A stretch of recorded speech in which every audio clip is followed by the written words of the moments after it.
Protesters are gathering this evening to denounce government help for Kinder Morgan to build its controversial pipeline connecting Alberta oil sands to the West Coast tankers. This will be echoed tomorrow by a rally by those advocating for more government action to push the pipeline forward. And in what is usually a friendly foursome of premiers airing Western gripes and grievances with the federal government has turned inwardly antagonistic. Alberta Premier Rachel Notley, who was already armed with the legislative power to turn off oil and gas exports to BC, is boycotting the Western Premiers Conference over pipeline obstructionism from BC Premier John Horgan. Here is Premier Notley on why she's giving the annual get-together a pass. When it comes to interprovincial relations, it's not business as usual, not even close. And that is why I've chosen to not attend this Western Premiers meeting. My time is better spent here, working with the federal government, working with Kinder Morgan, and making sure we get across the finish line before the May 31st deadline. All right, let's talk about the implications of this with someone who's seen the politics of division from the inside and the business consequences on the outside. Canadian Chamber of Commerce President Perrin Beatty joins me in this studio. These are kind of collegial get-togethers usually. You're seeing a rip between premiers. Has that got you alarmed at all? It has me very concerned. What we're seeing is a country being divided. There are all sorts of questions raised here. Are we one country or are we 13? What is our policy toward our resources? Do we believe they should simply be left in the ground or should we bring them to market? How do we ensure growth in the future? What sort of a message do we send to international investors? We need to resolve all of these issues. And you've got BC today putting another layer of legalese on this thing. There's a constitutional challenge to Alberta's right to turn down the taps. I mean, this is getting bogged down in acrimony on so many different levels, it's hard to keep track. What it does is it demonstrates that provinces have neither the inclination nor the ability to speak on behalf of the national interest. It is only the national government elected by all Canadians that can do so. And so you talk a little bit more about what you hope can be done to make this impasse less division. What realistically can the federal government do? They're the only ones that seem to be above the fray. What can they do? First, we all live in hope that the government of British Columbia will reconsider, that it'll look at where the national interest lies, look at where public opinion is in British Columbia itself, where a majority favor building the pipeline, and that it will reconsider its opposition.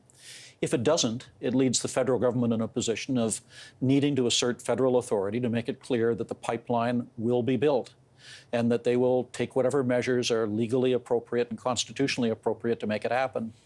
Now, what I would favor still, some weeks ago I called upon the federal government to put a motion before Parliament to stand every member of Parliament from every party to make a decision one way or the other as to whether or not they are prepared to say that this is in the national interest and it's important that it go ahead.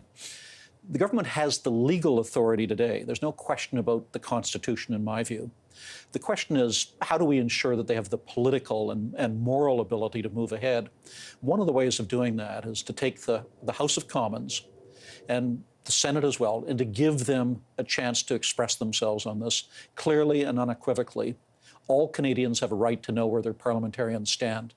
Tell me if Alberta starts cutting off oil and gas to a province that depends on that oil and gas to keep prices somewhat reasonable, to make the planes fly, what's that going to look like to the world outside of Canada when they hear about it? Because they will hear about it. It's a terrible message. I run into it today from when I'm visiting with business people from around the world, and they say, what sort of an investment climate do you have in Canada? Do you want to bring investors in or don't you? Mm-hmm. If a company can go through spending over $1 billion on a project, can play by all of the rules, get approval from the regulatory agency, have their project designated by the national government as being in the national interest, mm-hmm.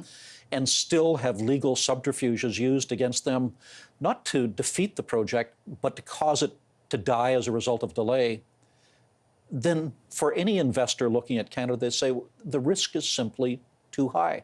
And that's not just foreign investors, that's Canadians as well. Could we build the CPR today, which brought British Columbia into Confederation? Could we build the Trans-Canada Highway today? Could we build the St. Lawrence Seaway today? Or would you find that individual interests would be saying, I'm going to take whatever tool I have in the toolbox abuse process in any way possible to simply stop this from happening. And what's the answer to your questions? Could you build any of those mega projects? Could you build these cross-Canada, nation-defining things? Or is that age over? Yeah, that's the concern. We just don't know with any certainty. So there's a broader question here. It's not simply a fight. It's definitely not a fight between the people of Alberta and the people of British Columbia. In both cases, a majority favor building the pipeline. It's a fight between the government of British Columbia and the government of Canada, speaking on behalf of all Canadians. But what we have is a regulatory system that has become dysfunctional. It's broken. We need to fix it.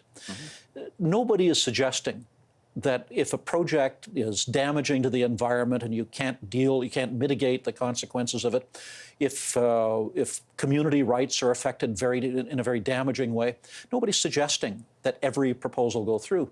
But an early no is better than an indefinite maybe, where you continue to spend money indefinitely.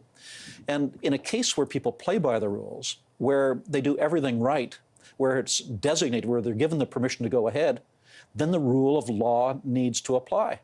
We need a system that's open, that's transparent, that's consultative, that's fair, and at the end of the day, that can make decisions. So you're bringing a group to Ottawa tomorrow, or the Chamber is. Who's coming, and whose mind are you trying to change? The Trudeau government's mind is kind of made up on this. Well, what we're doing is really sending a message to all parliamentarians that this is not an Alberta, BC issue. It's not an oil issue. It's an issue that affects all Canadian families from coast to coast to coast. And so we'll be bringing representatives from Indigenous communities, representatives from labor, from business, from the chambers of commerce from across the country to say, this is a project that's in the national interest, and it's important that we do everything that we can to see it succeed. Okay, well, we'll keep an eye on that tomorrow. Thank you for coming in, Perrin. Thank you for having me.